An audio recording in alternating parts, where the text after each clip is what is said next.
Oke, baik, kita bertemu kembali di tutorial Excel untuk Pitran Hex. Kita lanjut ke bagian ketiga, bagaimana mengoperasionalisasikan menggunakan algoritma ADF. Ya.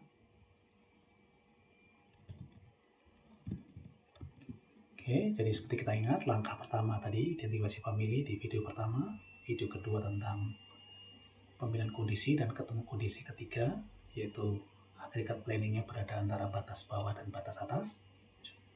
Maka kita gunakan ADF. Dalam ADF, langkah-langkahnya seperti ini. Ya, kita melakukan iterasi. Tapi yang penting adalah di sini nanti ada ini. Bagaimana kita menghitung alokasi Y ini di step nomor 2. Ya. Nah, bagaimana operasionalisasinya? Karena step 2 ini yang menentukan apakah kita akan menuju ke 3 atau ke 4 dan seterusnya sampai ke langkah 5. Baik, ya. Sekarang kita akan pergi ke Excel-nya kembali, ya. Oke, kita ingat, jadi kita sudah sampai di kesimpulan bahwasannya agregat planning yang akan dihitung, di sini agregat planning yang akan dihitung, 450 itu berada di antara total batas bawah dan batas atas. Akibatnya kita menggunakan algoritma ADF di sini. Oke, sekarang tadi untuk melakukan menghitung algoritma ADF, ya, langkah yang penting di step 2 itu menghitung yang ini, ya, berapa besar alokasi untuk masing-masing family, ya. Oke, oleh sebab itu kita hitung ini. Yang pertama, di putaran pertama alokasinya masih 450 PI-nya. Family yang akan diproduksi kita tahu A dan C. Ya, kemudian kita juga perlu informasi tentang setupnya. Setup A 2000, setup B adalah 1000. Oke, nanti kita gunakan formula yang ini. Formula yang di sini untuk menghitung. Ya, yang terdiri dari akar dari setup dikalikan K sub sigma atau summation dari atau jumlah dari konversi demand family itu dibagi keseluruhan. Ya. Oke. Nah, oleh sebab itu kita siapkan datanya seperti ini. Jadi family A tadi ada 3, 1, 2, 3. Kemudian setupnya seperti tadi kita ambil dari sini. Setup A itu 2000. Kemudian setup C-nya kita ambil C di sini adalah 1000. Data ini harus diberikan. Kembali demand-nya ada copy dari demand yang ada di data. Jadi ini demand bulan Januari. Ya, karena kita bicara Januari. Oke, dapatkan bulan Januari ini Januari ya. Januari. Sehingga kita akan operasionalkan bagaimana formula ini. Ya, tinggal diikutin aja di sini. Itu adalah akar berarti S sama dengan SQRT. Oke. Kemudian SI itu adalah mana SI? Setup, gitu ya. Kemudian dikali, nah, perkalian KI kali DI itu bisa menggunakan perintah sum product. Ya. Antara, apa itu yang dikalikan? Demand.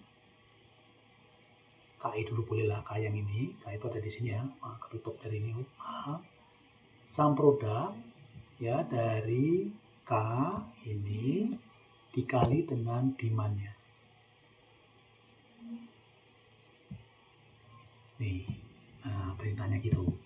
Itu adalah sum product itu mengganti sigma KI K kali D-nya. Itu jadi seperti itu. Oke, ini SQRT kita dapatkan. Ini kita dapatkan angka itu 953. Oke, tentu cara yang sama Anda bisa lakukan. Ini supaya cepat kita copy aja formulanya, dapat yang B. Ya, oke. Jadi ini baru menghitung pembilangnya saja ya, pembilangnya bagian atas ini pembilangnya. Ini menghitung pembilangnya. Sehingga penyebutnya yang bawah ini kita jumlahkan. Sini di bawah. Nah, ini pembilang, ini baru kita hitung penyebutnya. Penyebutnya adalah jumlah dari dua itu. Oke. Sehingga YIB ini yang ini berapa yang dialokasikan di A, tinggal kita sama dengan ini berapa konversi demand untuk A dibagi keseluruhan, ya. Oke. Kita kalikan dengan agregat planningnya B1 tadi. Ini maaf, ada di sini. Kali, kali ini kita kalikan dengan 450 yang di sana itu yang tadi alokasi agregat tadi. Oke, kita copy. Nah, dapatnya 284 itu yang di sini ya, 884. Supaya rumus ini bisa di copy, yang ini kita absolutkan, demikian juga yang ini diabsolutkan ya. Jadi yang pembilangnya, penyebutnya di fixkan, di posisi yang fixkan, dan agregat plan-nya juga demikian. Sehingga dapat 284, nanti kita bisa copy ke bawah formulanya. Oke. Kita copy ini. Ctrl C, baliknya. Ya, kita copy formula. Iya, ketemunya 16. Oke. Kemudian kita lihat sekarang. Karena nilai-nilai yang ini tadi 284 tadinya, ini 284, saya kembali nih. Ya. Ya, ini kan ketemunya 284. Ya. Untuk A cek tadi berapa tadi? LA-nya berapa? Kita cek, nanti kita cek juga LC-nya berapa, UA-nya berapa, UC-nya berapa. Ya, kita cek angkanya. LA kembali ke atas tadi, kita udah ngitung LA. LA tadi berapa? LA kita cek ya, angkanya sama dengan, supaya gampang ya. LA-nya ini sama dengan kita cari di atas. LA. Batas bawahnya A itu adalah nilai di 16,2. Oke, batas bawah yang C-nya lihat di atas tadi. Berapa tadi? C itu adalah 20,7 ini. Ya. Dengan cara yang sama cek di sini. UA-nya berapa? UA-nya adalah UA. Nah, mana UA? Ini batas atasnya adalah 442 dan yang B-nya kita cek. C-nya juga demikian sama.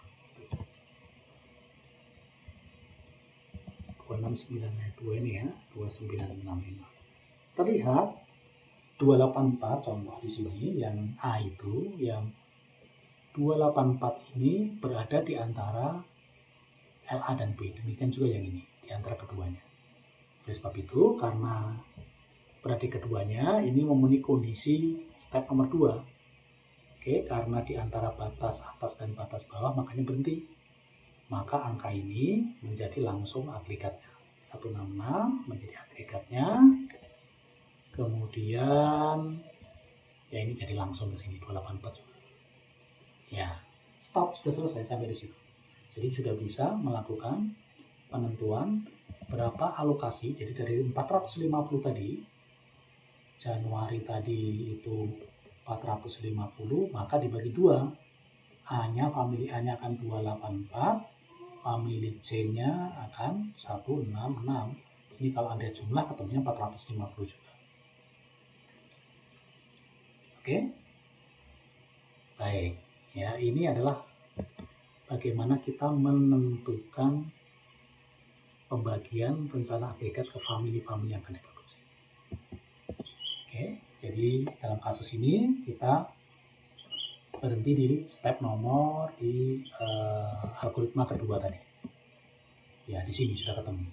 Ya, karena YI betanya itu berada di antara batas LI dan UI-nya.